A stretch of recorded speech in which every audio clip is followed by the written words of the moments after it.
Graça e paz, queridos. É precioso ver o que Deus faz nas nossas vidas, trocando a roupa velha e colocando, nos cobrindo com a sua veste de salvação. E nós ainda estamos aqui no Salmo 110 e vamos continuar no Salmo 110 por algum tempo mais.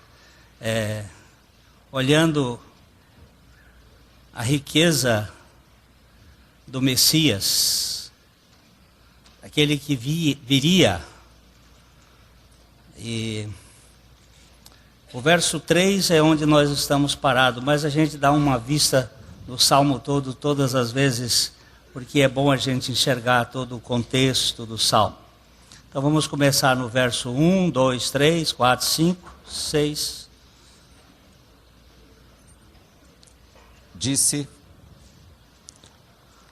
Disse o Senhor ao meu Senhor: assenta-te à minha direita, até que eu ponha os teus inimigos debaixo dos teus pés. O Senhor enviará de Sião o cetro do seu poder, dizendo: domina entre os teus inimigos. Apresentar-se-á voluntariamente o teu povo no dia do teu poder, com santos ornamentos, como orvalho emergindo da aurora, serão os teus jovens. O Senhor jurou e não se arrependerá. Tu és sacerdote para sempre, segundo a ordem de Melquisedeque. O Senhor, à tua direita, no dia da sua ira, esmagará os reis. Ele julga entre as nações, enche-as de cadáveres, esmagará cabeças por toda a terra. De caminho, bebe na torrente e passa de cabeça erguida. Nós precisamos, Pai, da Tua graça para conhecer um pouco mais da suficiência do Teu Filho. Fala conosco essa noite. No nome dele. Amém.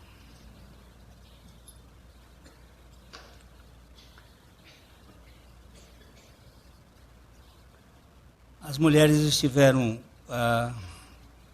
tratando do Isaías 61:10. Vamos dar uma olhada em Isaías 61:10. É um texto tão precioso. Ele fala destas roupas, dessa cobertura. Eu sei que hoje é muito comum se falar de cobertura no meio evangélico, no meio cristão, para estar debaixo de um ministério. As pessoas querem o respaldo de algum ministério. Mas aqui nós temos um texto dizendo que há um regozijo, regozijar-me-ei. Muito. Aonde? No Senhor. Em Javé. Naquele que é o eu sou. A minha alma se alegrará no meu Deus. Porque foi Ele quem fez isso, Ele me cobriu. Vocês se lembram que quando você faz, é religião. Quando Deus faz, é evangelho. Quando você faz alguma coisa para ser aceito, é religião. Quando Deus faz alguma coisa porque Ele te aceitou, é evangelho. Ele me cobriu com vestes de salvação e me envolveu com o manto da justiça. Quem é isto, gente? Quem são as vestes da salvação? Que metáfora é essa? Que figura é essa? Que o profeta está vendo 700 anos depois. Que é isso aqui? Que é veste de salvação? Será que vocês são mudos? Vocês estão igual Zacarias, pai de João Batista, que diante da revelação ficou mudo? Quem é essa veste de salvação aqui? E quando foi que Jesus veio ser veste de salvação e depois foi para o guarda-roupa? Quando é que você ganha a salvação e perde a salvação? Vocês já ouviram dizer que alguém perde salvação? Hein? Caiu da graça, você já ouviu falar isso? Tem esse risco. Você está desviado, irmão? Está desviado de onde? Se você nunca foi viado. Você nunca esteve na via. Você foi desviado de onde? Quando foi que Deus perdeu o controle dos seus filhos?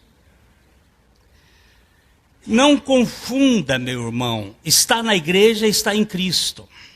A salvação não está na igreja, a salvação está em Cristo.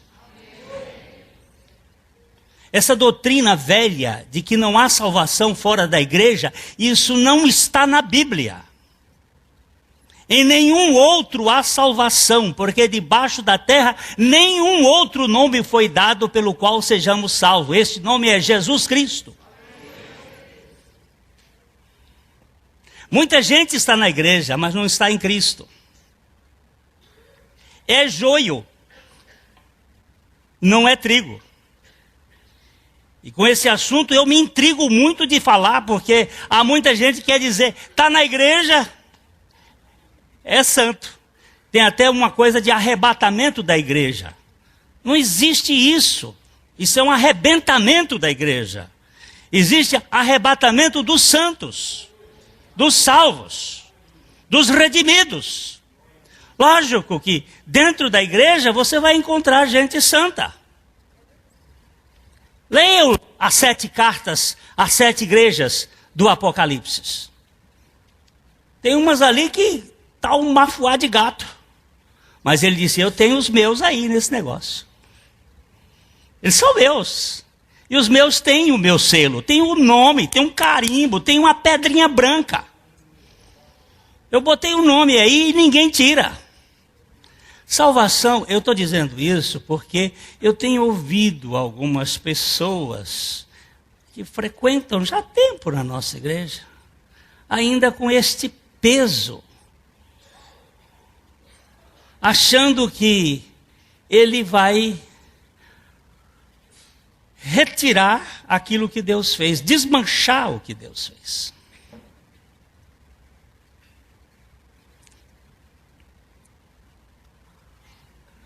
Ele me envolveu com o manto da justiça, como um noivo que se adorna de turbante, como uma noiva que se enfeita com as suas joias. Vamos voltar para o capítulo 110, verso 3.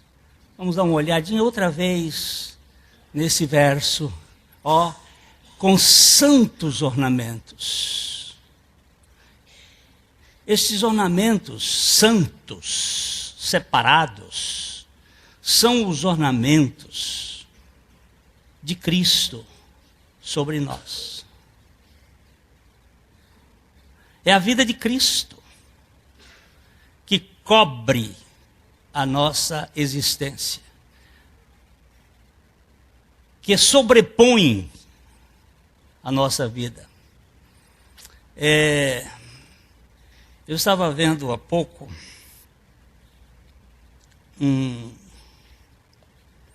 uma notícia que diz assim,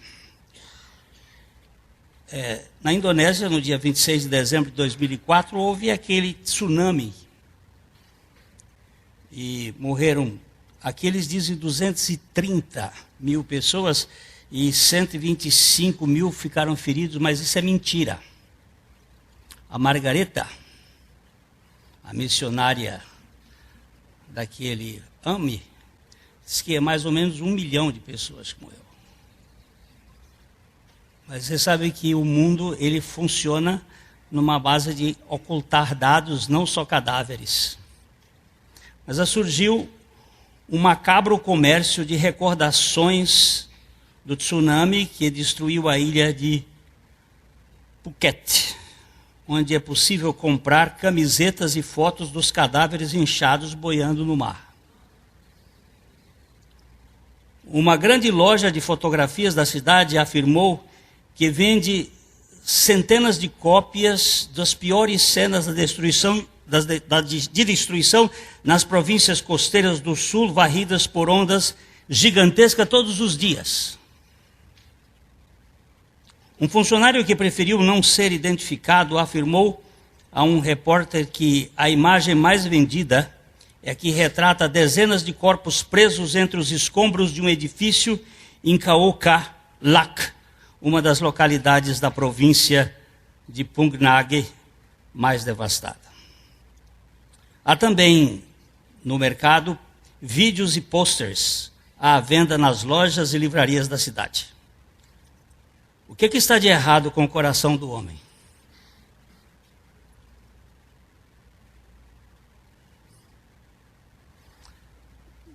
O que está de errado com o coração do homem? Você acha que tem esperança para Adão?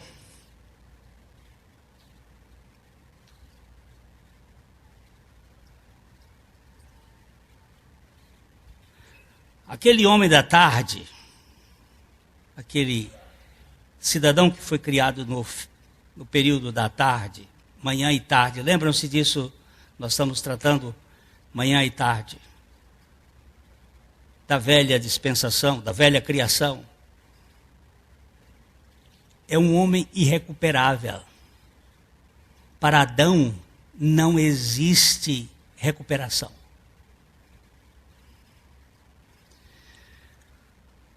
Adão é podre, gente. Adão é um monstro.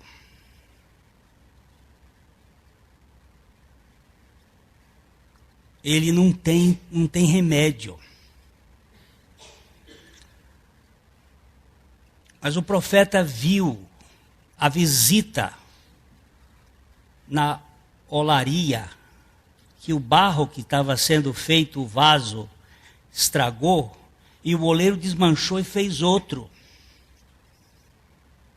Não é mais o homem da tarde, não é mais o homem do crepúsculo, é o homem da aurora. É o homem da ressurreição. Por favor, olhe bem. Esses santos ornamentos vêm como o orvalho emergido da aurora. São as roupas da cobertura de Cristo Jesus. Um irmão me pediu para eu fazer cobertura para ele, no ministério dele, numa igreja no interior do Brasil. Pastor Glênio, eu estou entrando em contato com o senhor fazer cobertura para o meu ministério. Eu estou aqui sozinho, isolado, e eu queria que o senhor fizesse cobertura. Eu respondi para ele, eu crio gado, e cobertura que eu conheço é de touro com vaca. A cobertura que você quer é Cristo. Não fica debaixo de tenda de homens, porque você pode se decepcionar profundamente. Todos esses sistemas religiosos têm sido um fiasco. Eu não temo dizer isto. Quando você fica olhando para homens e não olha para Cristo, pode ser sim que você vendo Cristo no homem, você olha para Cristo. Sede meus imitadores, disse Paulo, como eu sou de Cristo. Mas aqui a ênfase é a pessoa de Cristo. Esse orvalho emergido da manhã, essa turma da madrugada, é uma turma linda. É uma turma sem preconceito. Eu estou impressionado. Cada dia que eu passo a meditar um pouquinho, eu vejo que as características dessa juventude é que ela não se envelhece. Ainda que o seu homem exterior vá ficando enrugado, o homem interior se renova de dia em dia. Há uma esperança. Hoje de manhã eu contei do irmão Lauro, aqui da nossa igreja, que quarta-feira eu estive com ele aqui no corredor, ajudei a subir. Irmão Lauro esteve hospitalizado e ele me contou assim com muita desenvoltura, dizendo assim: pastor, eu estava na UTI, pastor Dagoberto foi lá me visitar, pastor Dioclemi, eu estava lá na UTI e as pessoas iam e eu ficava. E de repente aquele pipipi parava e o cara ia embora. Tem até uma piada do cara que estava na CTI e chegou lá, o outro disse, chegou um novo, aí o cara disse assim: ó, cuidado, quando você vir aquele aparelho fazendo assim, pi, pi, pi, você faz com a boca pi, pi, pi, pi, pi, porque senão os caras vêm em cima de você e metem um choque. Faz com a boca. E ele estava vendo que os caras estavam indo embora.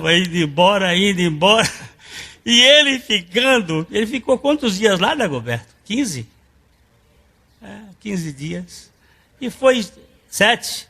E foi uma porção de gente embora. E ele disse: e eu ficando ali, mas eu estou com a vontade de ir para a casa de papai. Eu disse: ô irmão, espera, se Deus não quis te levar agora, é porque tem um propósito. Ele disse: deve ser. Sorridente, alegre. Conversamos com a Mary, encontramos ali, ele falou: eu estou na Colina da Graça, recebo o telefonema: irmão Lauro, já foi. Foi embora. Desceu daqui, chegou lá no ponto, ali no terminal, passou mal, dormiu, foi embora. É uma turma descomplicada que quer estar na casa do Pai. Lógico que, enquanto nós estivermos aqui, se der fruto, Paulo disse: eu não sei. E Paulo tinha, olha, eu vou dizer para uma coisa, Paulo tinha boas razões para esse assunto, porque ele foi até o terceiro céu. Foi a única pessoa que foi até o terceiro céu e que ficou calado. Tem uma turma aí que vai até, diz que foi, e começa a contar uma teologia que não bate com a de Cristo. Tem umas outras que vão ao inferno e traz de lá anúncios do inferno. Coisa mais esquisita. Paulo teve lá, ouviu coisas inefáveis e ficou quieto. Mas ele disse assim: é melhor ir para lá. Mas se der fruto aqui, vamos ficar. E ficar enquanto o Senhor quiser. E eu tenho observado que essa turma da madrugada é uma turma interessante. Porque elas não vivem de culpa mais. Nós vimos isso domingo passado. Que não há condenação para os que estão em Cristo Jesus. Porque a lei do Espírito da vida em Cristo, lei do Espírito da vida em Cristo Jesus te livrou da lei do pecado e da morte. Para desmanchar Adão, Jesus nos levou à cruz para morrermos com ele. Por que você repete isto sempre?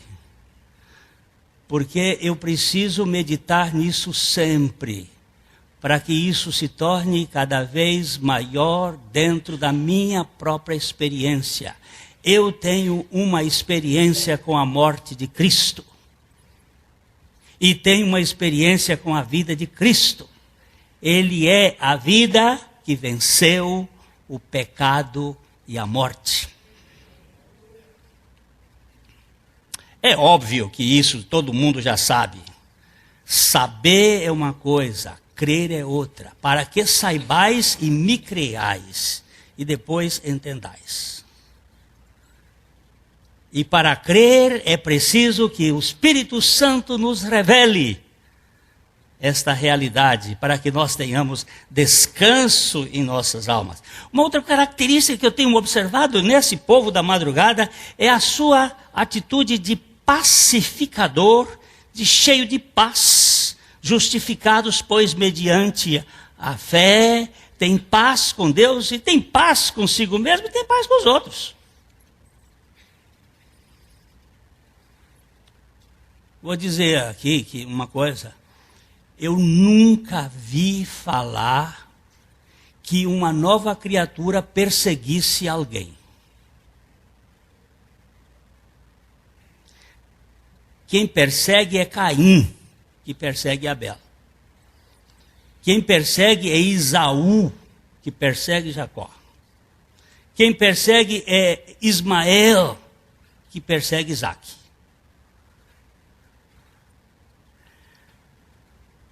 Quem persegue é Saulo, que persegue Paulo. Porque Saulo é o modelo perseguidor do Paulo, modelo perseguido. E é uma turma que tem essa característica, essas roupas de paz.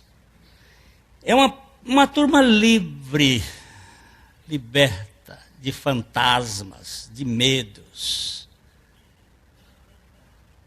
A liberdade de Cristo é coisa maravilhosa. Estou fazendo essa recapitulação do domingo passado. E nós terminamos em 1 Pedro, capítulo 1, versículos 1 a 3. 3 a 5, aliás. 1 Pedro 1, 3 a 5. Foi ali onde nós ficamos domingo passado.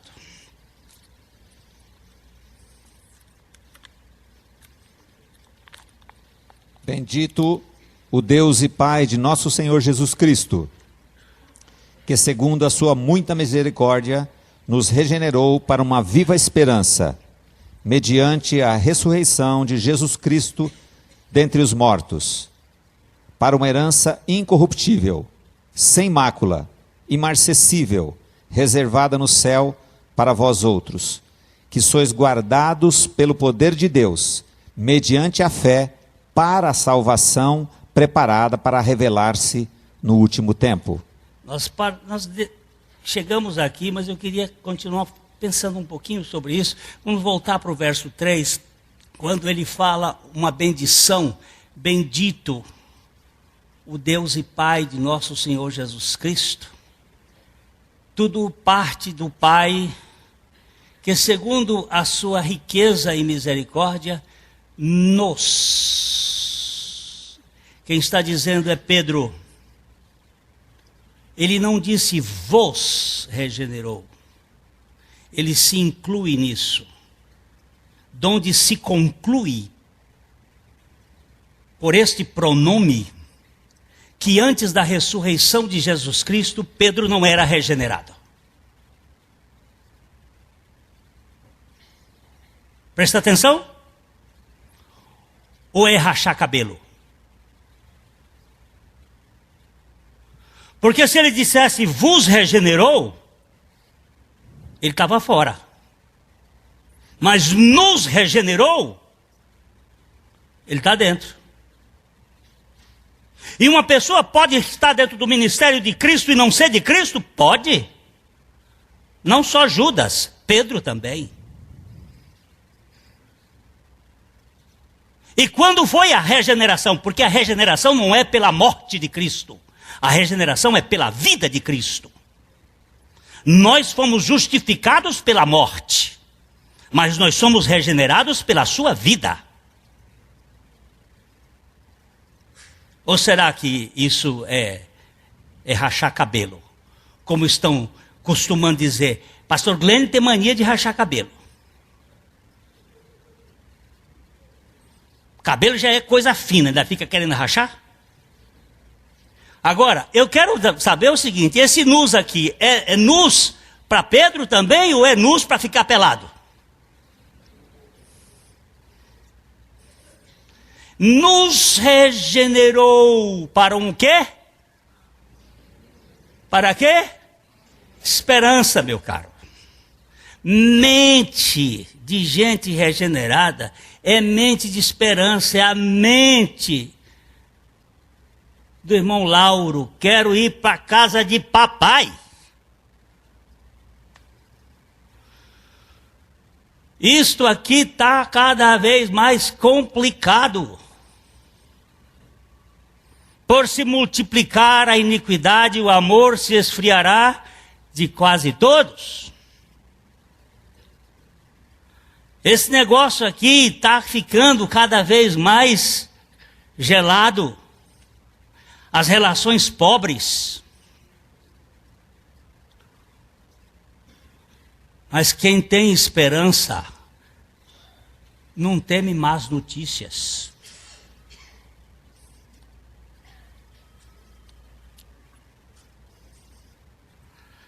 Não tem problema. Por quê? Porque quem tem a chave do inferno e da morte é quem governa o universo. Ah, se eu pudesse crer nisso de todo o meu coração. Hã? Você está pensando? Não tinha tempo ruim para mim.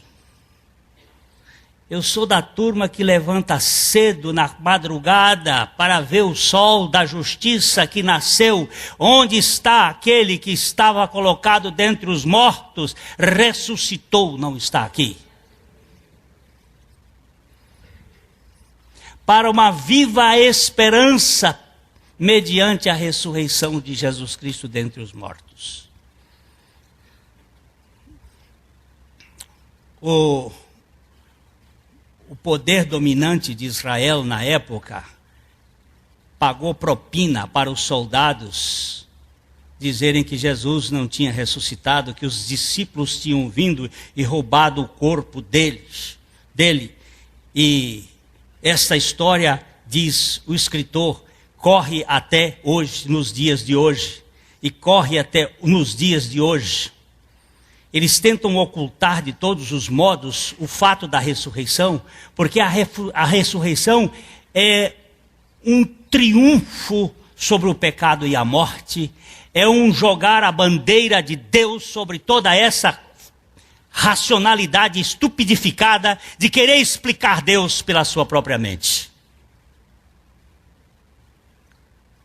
Cristo ressuscitou, temos esperança.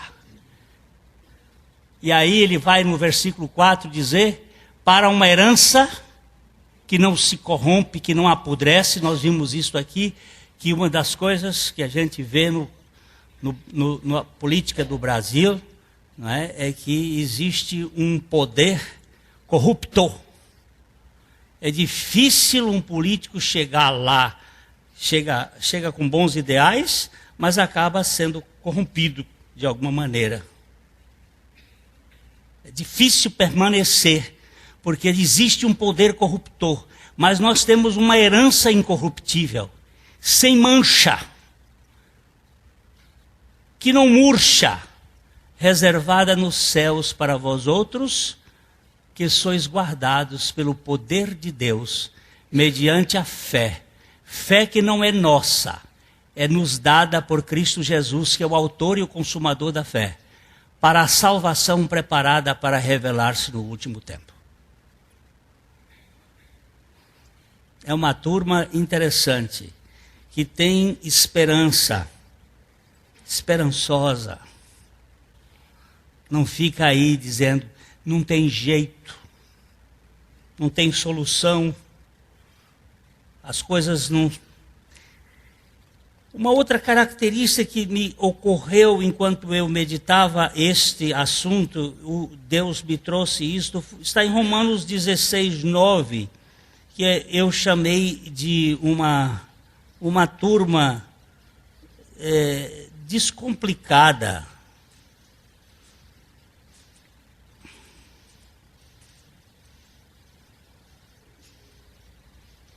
Saudai Urbano. Não, é 16, 19, perdão. Deixa o Urbano agora que Vamos para a selva.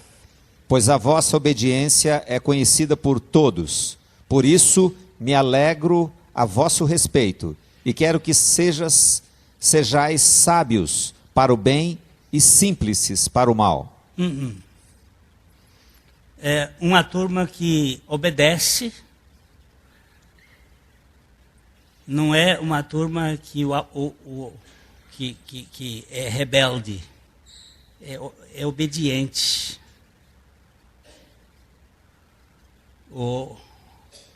Saiu agora um livrinho muito interessante de Andrew Murray, na escola da obediência. Na escola da obediência. Cristo aprendeu a obediência pelas coisas que sofreu. Ele, o Filho de Deus encarnado, teve que aprender a obediência. Fé que não é obediente, não é fé. Mas não é obediência por medo. Desculpa. Vamos lá. Não é obediência por medo, porque medo não produz obediência.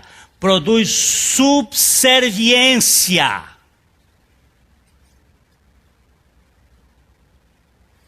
Estas igrejas, esses sistemas que põem medo nas pessoas,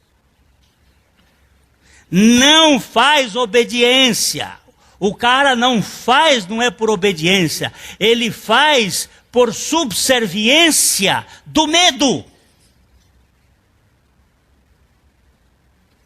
A obediência está baseada no amor. Não é por interesse, meu irmão querido. Deixa eu repetir essas palavras. Eu não estou esperando pelo céu. Eu já tenho o céu em mim, porque Cristo foi feito mais alto do que os céus.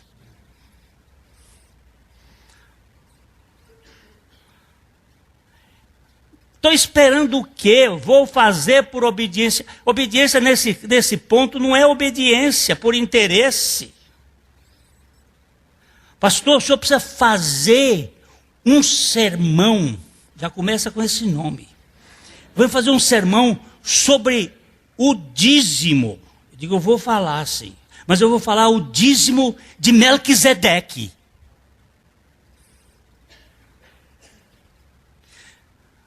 Sabe? Nós vamos chegar lá no dízimo. Não tem traficante no meio não, gente. Um filho de um irmão nosso que está aqui hoje me telefonou essa semana para saber o que era as benditas promessas ou ofertas das primícias. Porque já estão querendo botar 30 avos na oferta para poder arrecadar mais. Eu disse, meu filho, essas ofertas estão depositadas na suficiência da pessoa de Cristo. Aquilo tudo já se foi. Hoje tudo é dele e nós também nele. Para com essa coisa, que isso aí é coisa de picareta. Que quer pegar o que estava apontando para a realidade. Nós já chegamos no destino e ainda ficamos pegando os aspectos do passado para querer dirigir a suficiência de Cristo hoje. Eu gosto tanto quando o escritor aos Hebreus diz assim, ó, Deus falou, Ele falou muito, falou de muitas maneiras, falou aos nossos pais pelos profetas, mas agora Ele finalizou a sua conversa nos falando pelo Filho, a quem constituiu herdeiro de todas as coisas. Nele Ele criou o universo e Ele está sentado e nós estamos assentados nele. Você quer o que mais?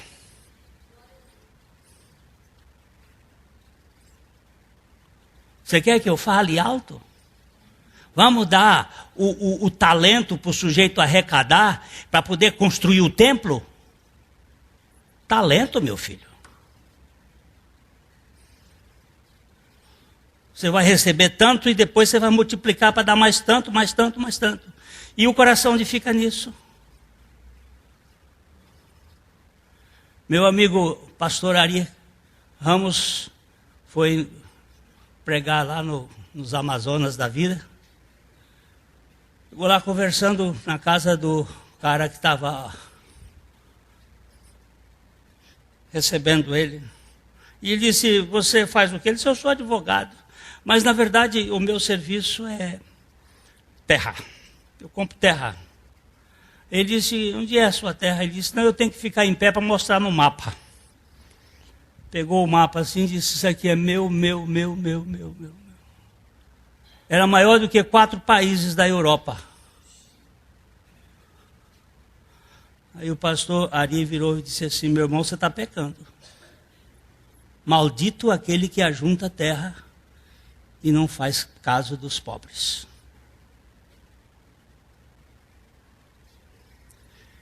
Eu sei que ele dividiu a fazenda em 10 pedaços e ficou só com 1. E assim mesmo é terra que nunca acaba mais.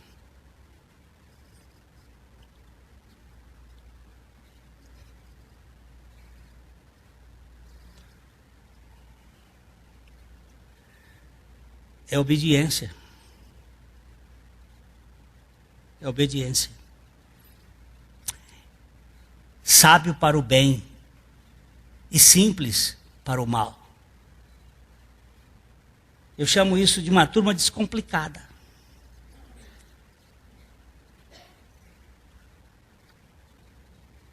Uma turma descomplicadinha, assim, boa de conviver. Falei hoje de manhã sobre o bafo da palavra. Eu estou dizendo, hoje eu não falo muito perto de vocês porque eu estou fazendo uma dieta que tem um cheirinho desagradável. Vai ficar melhor depois, mas fico meio longe. Tem mesmo que mascar chiclete. Mas eu quero sentir o bafo daqueles irmãos que falam a linguagem da madrugada, o frescor da ressurreição, que tem esperança, que não vivem aí gemendo, igual carro de boi subindo na serra, carregadinho de cana-de-açúcar, para levar para o engenho moer, para fazer açúcar, para endossar café, para fazer rapadura, para fazer mel, para o doutor ganhar dinheiro e comprar Chevrolet.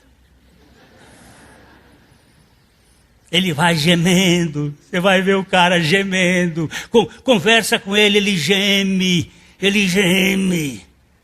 O que é que você tem? Eu sou vítima das circunstâncias deste mundo.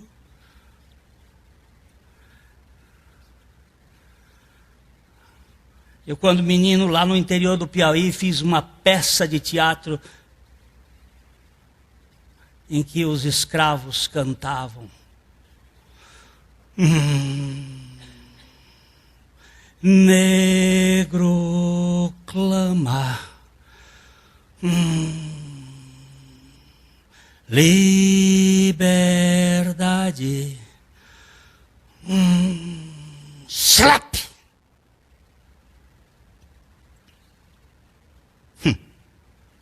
Vai nessa, meu irmão. Foi para a liberdade que Cristo nos libertou. Permanecei, pois, firmes na liberdade, e não vos submetais a jogo de escravidão. Que conversa de cantar música de senzala. Onde foi que você já viu isso no reino de Deus?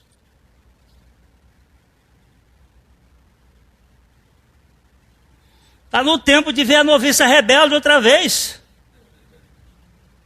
No campo, cantando com as crianças. Que discurso é o nosso, irmão querido? Vamos sentar para conversar? Vamos. Não estou dizendo para fazer coisa de avestruz, enfiar a cabeça debaixo da moita e negar os fatos, não. Eu estou falando daquela turma que celebrava a Deus na fornalha. A fornalha estava 7 vezes aquecida e eles estavam cantando diante do Cordeiro. Eu não estou falando de fuga de realidade. Estou dizendo o seguinte, está difícil, mas bendito seja o Deus de toda graça, que neste meio Ele está fazendo as coisas acontecerem. De ontem para cá eu evoluí uma segunda milha. Levei uma porrada que foi uma beleza. Mas está sendo bom. Oh, bendito seja o Senhor Deus. Simples para o mal. O que tem mais dessa turma da madrugada que você tanto fala deles assim?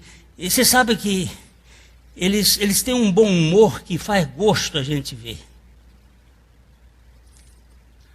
Quando Jesus chegou, encontrou os discípulos dele, tudo incrédulo depois da ressurreição. Veja Lucas 24.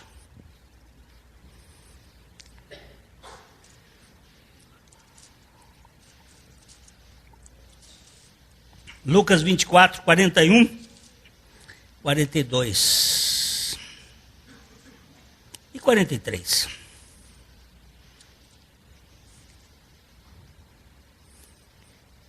E por não acreditarem eles ainda, por causa da alegria, estando admirados, Jesus lhes disse: tendes aqui alguma coisa que comer? Antes de correr para lá, para frente, segura aí um tiquinho. Os discípulos, Jesus tinha ressuscitado e eles estavam aí por causa da alegria. Não é possível, não é possível. Isso nunca se ouviu falar. Não, já tinha tido ressuscitações anteriores. Nunca tinha havido ressurreição antes. Ressuscitações tinha tido. É bom a gente bater nesse ponto aqui. Ressuscitação não é ressurreição. Nós temos ressuscitações pelos profetas. Eliseu e Elias fizeram ressuscitações. Eliseu chegou a fazer ressuscitação do sujeito só com as ossadas do Eliseu. Cavaram a sepultura e botaram o corpo na mesma sepultura onde estava o Eliseu morto já fazia anos. Bateu o corpo em cima dos ossos de Eliseu, subiu. Aí alguém pode dizer assim, foi aquela doença que... catalepsia. Pode ter sido catalepsia, mas levantou na hora. Uma coincidência boa. Ressuscitação aconteceu. Isso são os hermeneutas da chamada crítica histórica que dizem que aquilo ali não foi ressurreição, foi uma catalepsia. Tá bom, deixa aqui. Mas houve ressuscitações. Mas a única ressurreição, a única não, porque ele foi as primícias das ressurreições. Depois, alguns santos do Velho Testamento ressuscitaram e apareceram em Jerusalém depois que ele ressuscitou.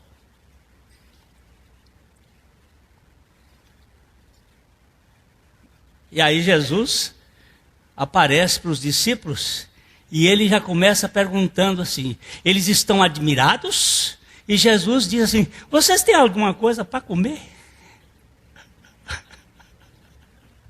O problema deles era incredulidade, não acreditavam, eles estavam cheios de alegria, estavam tontos, estavam pasmos. E Jesus diz assim, vamos fazer uma ceia aqui, vamos fazer um banquete. Vocês têm alguma coisa para a gente comer aqui, para a gente conversar?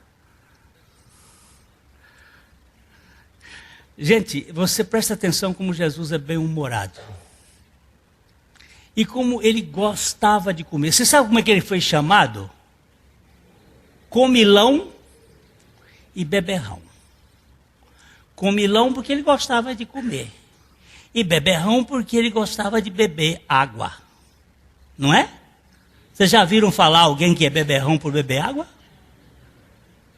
Já ouviram falar isso? Me conta. Pelo menos suco de uva ele tomava. Isso é para amainar um pouquinho a fúria dos religiosos. O outro aqui dizer, vinho mesmo. Eu também acho. Porque oinos é vinho. Não é suco de uva, não. Tem uns hermeneutas aí que querem que seja suco de uva a todo custo. Eu vou contar para vocês a história do meu professor de Novo Testamento. Um americano, não vou dizer o nome dele aqui, um americano muito piedoso, muito conservador. E ele ficou dizendo: irmãos, orem muito porque eu tenho uma revelação muito preciosa para contar para vocês. E eu tenho medo que escandalize alguns. E ele ficou nessa história pelo menos uns 20 dias, contando que ele ia contar essa história, que nós íamos chegar nessa história. E quando chegou no dia, todo mundo está apreensivo. Aí ele fazia assim: eu não sei se eu conto, eu não sei se eu não conto. E aí a turma pensou: conta, conta, conta. Aí ele disse: irmãos, eu sei que pode escandalizar, mas Jesus não transformou água em suco de uva. Ele transformou água em vinho mesmo, irmãos. Aí eu tinha um colega que era muito engraçado e disse assim: eu já sabia disso há muito tempo, doutor.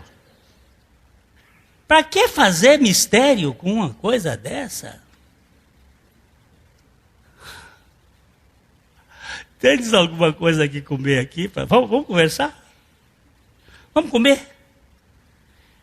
Preste atenção, quando você estiver lendo o Novo Testamento, veja quantos ensinos Jesus fez em torno da alimentação, da mesa, do local de comida. Quantos ensinos ele fez. E quando não tinha, ele providenciava uma festa para comer.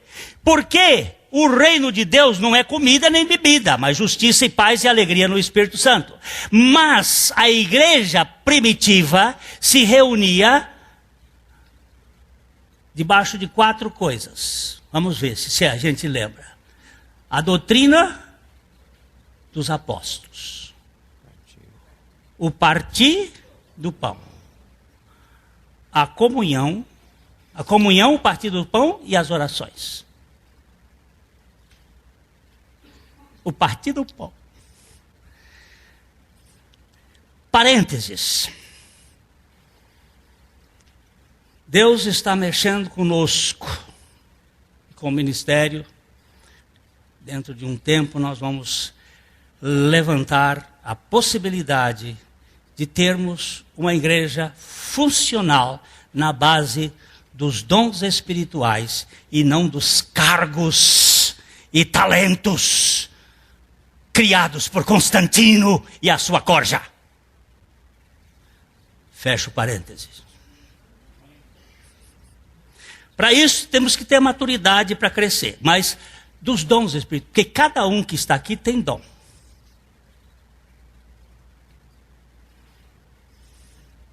E a igreja dos dons, ela é linda.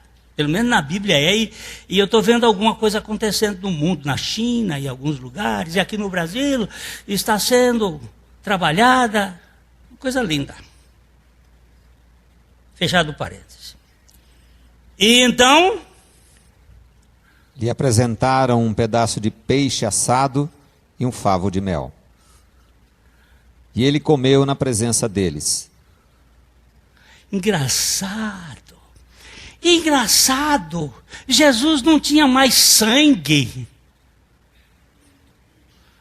Como é que você pode dizer que Jesus não tinha mais sangue? Porque ele diz que carne e sangue não entram no reino de Deus. Mas ele tinha um corpo de carne e osso. Como é que você pode dizer isso? Porque quando ele mandou tocar nele, ele disse: vede que eu tenho um corpo com carne e osso. Porque fantasma, espírito não tem carne e osso.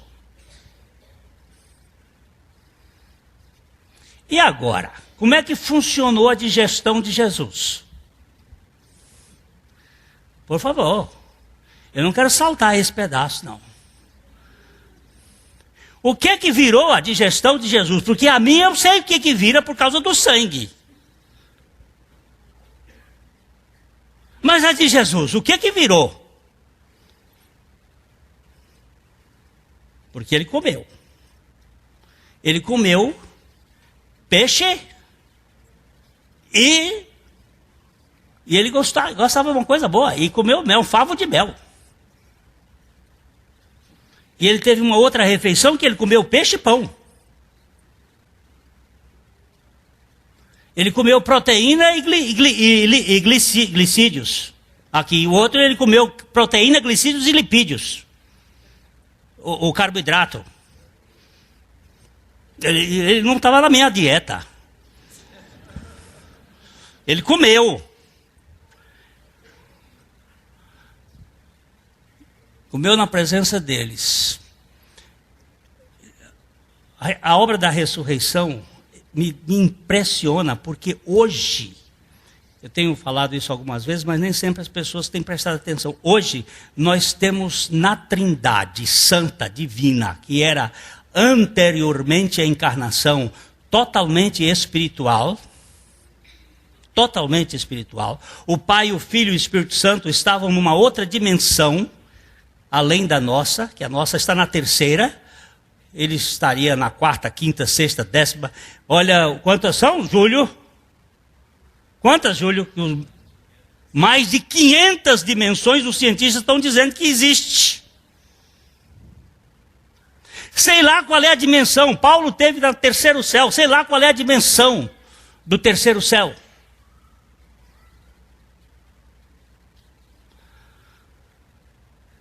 O Pai, o Filho e o Espírito Santo eram espirituais.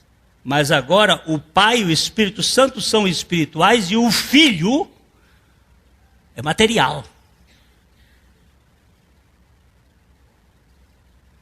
Ele tem corpo. É um corpo que muda de uma posição para outra, porque ele entrou, por exemplo, num quarto fechado, as portas fechadas, ele entrou e saiu sem ninguém abrir as portas. E diz o Dr. Christian Schein, que é um físico nuclear, Jesus não quebrou nenhuma lei da física. Ele simplesmente usou uma lei que nós desconhecemos agora. Até que se descobrisse as leis da telefonia, ninguém sabia como podia transmitir telefones. Até que se descobrisse as leis do rádio, ninguém podia saber como é que era. Foi descobrindo. E quando descobrirem como foi que ele andou sobre o mar, nós podemos também andar. Ele não quebrou nenhuma lei. Ele usou uma lei. Mas hoje, o meu Deus, o meu Salvador, é um homem de carne e osso, assentado à destra do Pai, intercedendo por esse santo alcançado pela graça. Santo é separado, viu? Não vai botar santo como gente importante. Não, separado. E eu estou aqui dizendo para você que este Deus bem-humorado, também trabalha com a ideia de ser uma turma amorosa, uma turma afetuosa, uma turma que anda na madrugada com pessoas que se relacionam, mesmo sendo pessoas difíceis. 1 Pedro capítulo 1, versos 22 e 23. 1 Pedro 1, 22 e 23. Tendo purificado a vossa alma pela vossa obediência à verdade, tendo em vista o amor fraternal não fingido, amai-vos de coração uns aos outros ardentemente, pois fostes regenerados não de semente corruptível, mas de incorruptível, mediante a palavra de Deus, a qual vive e é permanente. Ah, que coisa linda! Tendo sido purificadas vossas almas pela obediência à verdade. Veja a palavra obediência aqui também, né? A verdade.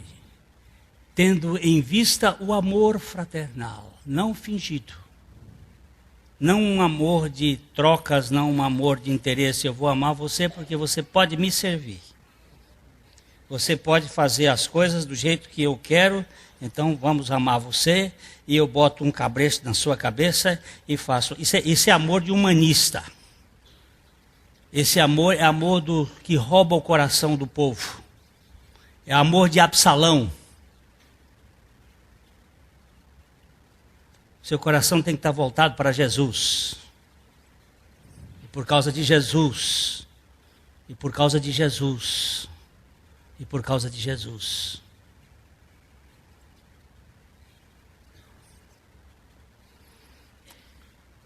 Nós vamos escutar o silêncio de Deus falando conosco, sabe, irmãozinhos?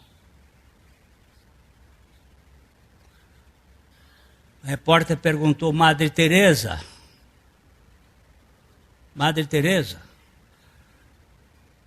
o que a senhora fala com Deus quando reza? Ela disse, eu não falo, eu escuto.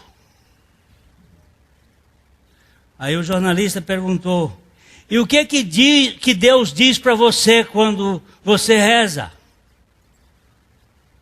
Ele não fala, ele escuta. Se você não pode entender isso, eu não posso lhe explicar.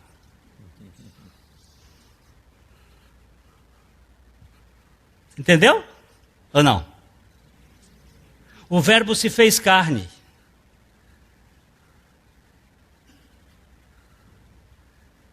A mensagem do Verbo não é por palavras de boca, é por encarnação de vida, de amor. Você entra no seu aposento para falar com Deus, você não fala, você escuta. E Deus não fala, Ele escuta. E no silêncio da sua alma, em solitude, não em solipsismo. Que palavrão é este? É quando você fica só com você mesmo e não encontra ninguém. Porque você não pode se bastar a você mesmo.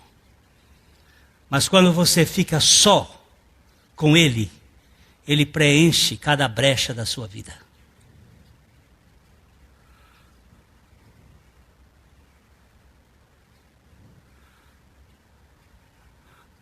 O homem de Wall Street ficou deprimido. Perguntou ao doutor, psiquiatra, eu estou deprimido. Ele disse assim, quantas horas você trabalha por dia? 14 horas. Pois bem, você vai trabalhar 8 horas e vai ficar 6 horas em solitude.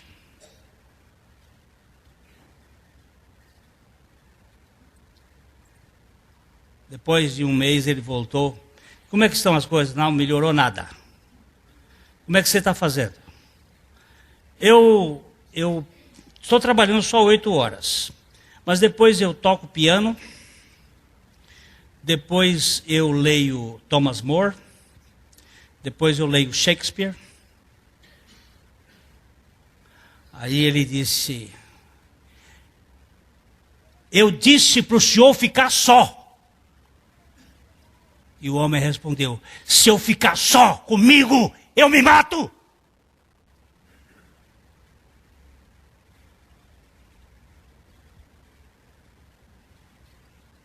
É isso aí, chama solipsismo. Fico só comigo mesmo e não encontro ninguém para me aceitar. Mas quando eu fico só com meu Deus, cheio de amor, eu encontro a fúria da sua graça e do seu amor, me acolhendo e me aceitando, e restaurando a minha vida, de tal maneira,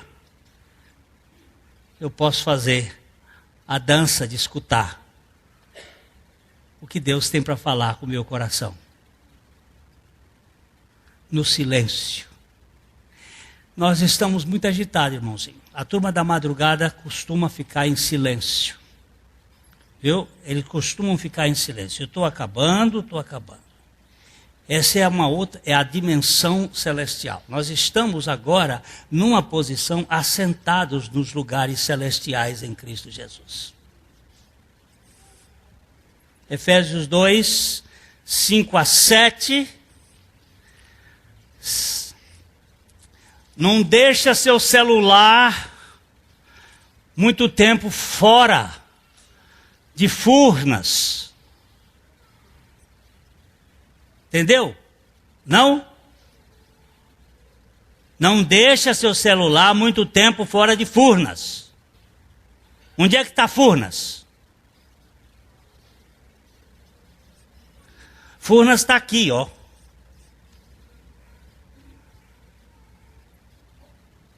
Furnas está aqui, ó. Furnas está aqui. Aqui. Então, eu preciso botar energia. Já falei isso aqui há 2 domingos atrás. Eu ganhei um celular das minhas filhas, um iPhone. Não demorava um dia, ia toda a energia embora. Por quê? O Wi-Fi estava ligado, o Bluetooth estava ligado, o 3G estava ligado, o não sei o que estava ligado, e estava... Aí o Gilberto disse, desliga isso e só liga quando você precisar. Agora fica 3 dias, a energia de Furnas fica 3 dias acumulada. Tem gente que faz assim, vem na igreja e bota a coisa ali, e só pega 1 horinha de Furnas. Uma mensaginha e tal. E aí, pega aquela energiazinha e durante a semana, fica tudo sugado. Aí diz assim, o que está acontecendo? Eu estou assim, exaurido. Você não fica com ele. Você não quer ficar com ele. Por quê? Porque você tem que trabalhar, ganhar dinheiro, você tem que estudar, porque você tem que fazer, porque você tem que comprar, porque você, e porque perca de tempo. Pois é, a turma da madrugada sabe que essas coisas todas advêm como consequência. Buscai em primeiro lugar o reino de Deus e a sua justiça, e as outras coisas serão acrescentadas. A turma da madrugada sabe que ele trabalha enquanto você dorme. Não quer dizer que você não vai trabalhar, por favor, não me diga isso. Quer dizer sim, que você vai ter um pouco mais de disciplina e agenda. Eu estou falando isso de modo prático. Como é que está a sua agenda? Consumida? Como é que está, Dudu?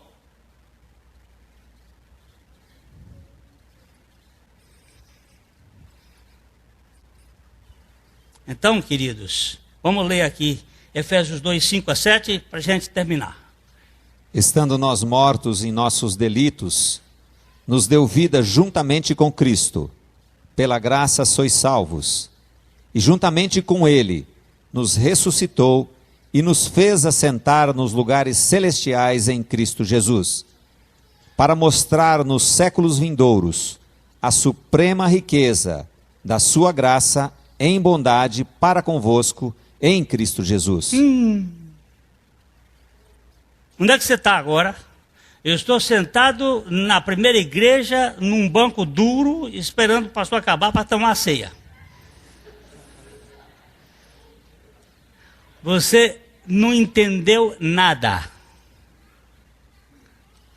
Você não entendeu nada. Você está ainda pegando energia daqui da terra do chão. Você e a turma dos abraçadores da telúrica, das forças telúricas. Vamos abraçar o pé de Jequitibá, para buscar energia que vem da terra. Você ainda está arraigado aqui. Você faz parte dessa turma dessa cosmovisão que quer buscar energia no ter, no saber, no poder, no fazer. Eu estou falando de uma energia que vem daquele que ama.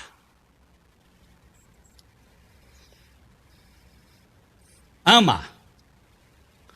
Estou sentado nos lugares celestiais, em Cristo Jesus. Que dimensão é esta?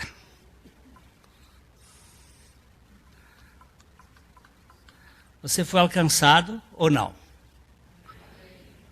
Você recebeu? Recebeu.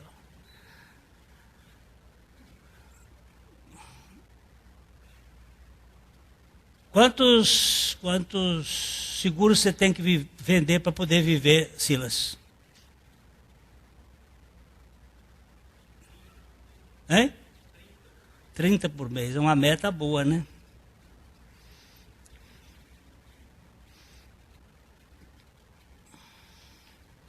Quanto tempo você fica preocupado com esse assunto? Das 8 às 6. Você já pensou em dispensar um pouco dessa preocupação e dar para ele e continuar trabalhando? Mas não consegue, né? Não consegue. Eu também não. Mas nós estamos matriculados nessa escola, não estamos? Falei com o Júlio hoje, nós almoçamos juntos. Eu precisava de um irmão para conversar comigo. Minha mulher estava no encontro das mulheres. Aí nós fomos conversar. E ele estava me contando das crises do mercado. As mesmas crises que estão acontecendo no mundo todo.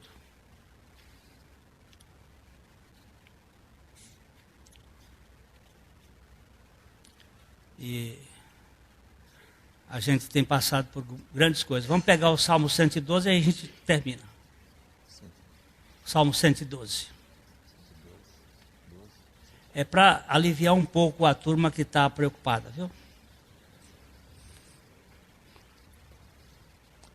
Aleluia. Aleluia. Começou bonito. Oi. Oi, que lindo. Como é que é? Começa de novo, Barba. Aleluia. Aleluia.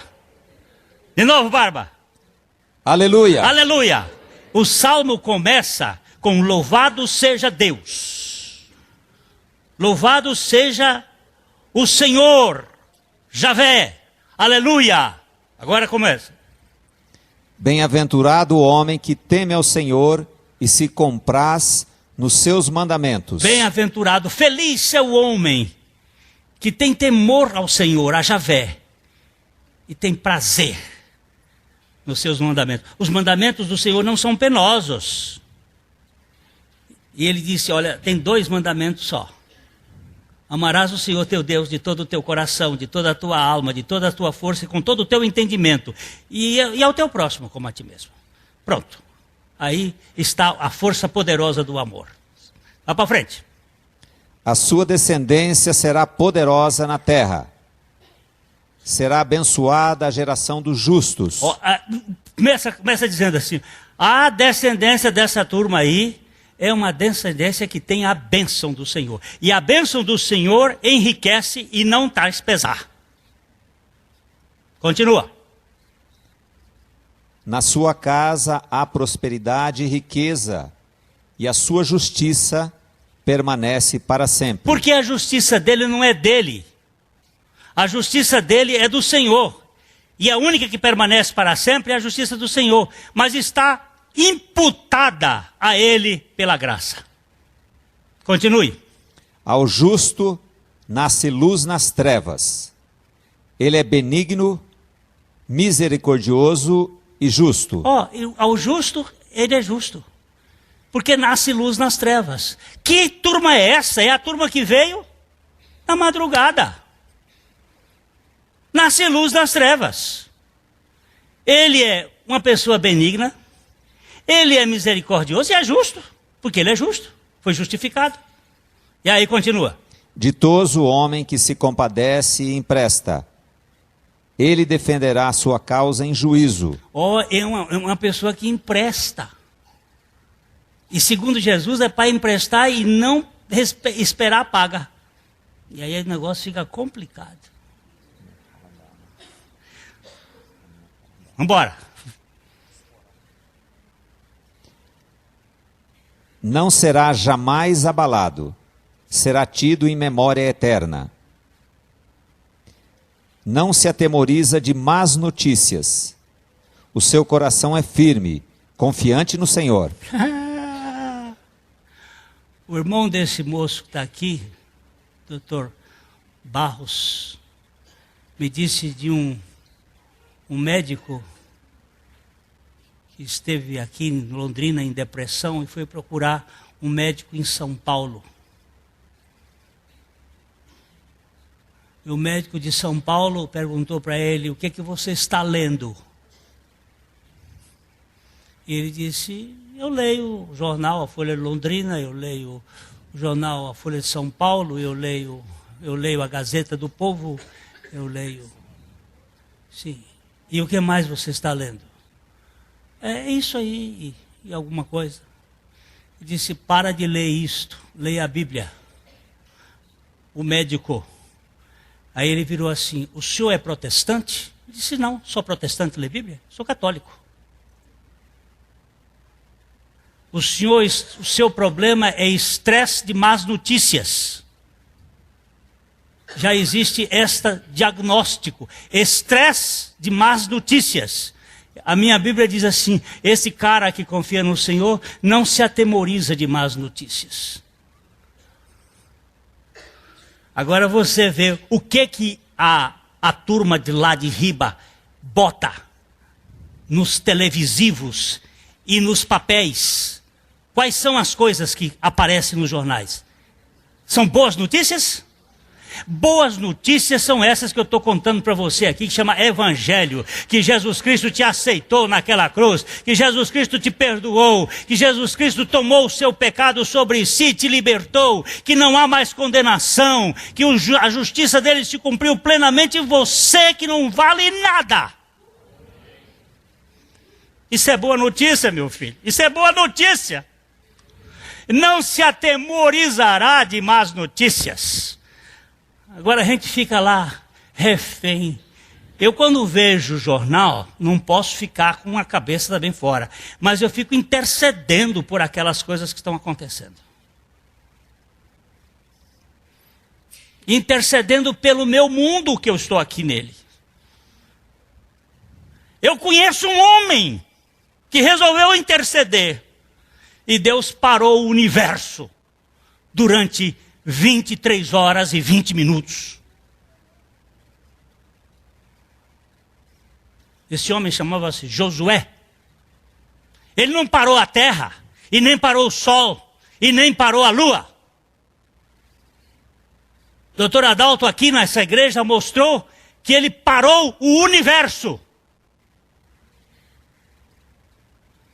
Por causa de um povinho chamado israelitas.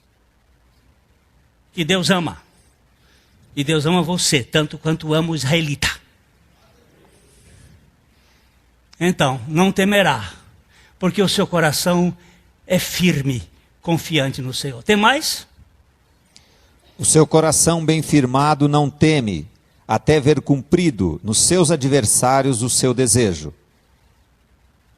Distribui e dá aos pobres, a sua justiça permanece para sempre, e seu poder se exaltará em glória. Engraçado, Deus tem sempre preocupação com o pobre. Mas não é para fazer Bolsa Família, não. Não é para fazer negócio, para fazer voto. Se bem que eu até vou dizer, é melhor que faça assim. Para não receber cacete depois, porque depois eu vou apanhar mesmo. O perverso? O perverso vê isso e se enraivece, range os dentes e se consome. O desejo dos perversos perecerá. Toma. Eu?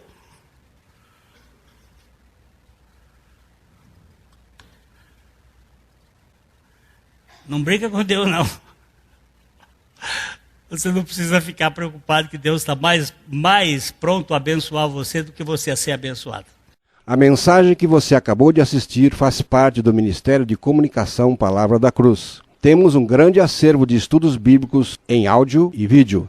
Distribuímos também gratuitamente o jornal mensal Palavra da Cruz. Entre em contato conosco pelo fone 0 operadora 43 3372 8900 ou pelo e-mail livraria@piblondrina.com.br. Visite-nos pelo site www.livrariapiblondrina.com.br ou acesse www.piblondrina.com.br. Graça e paz.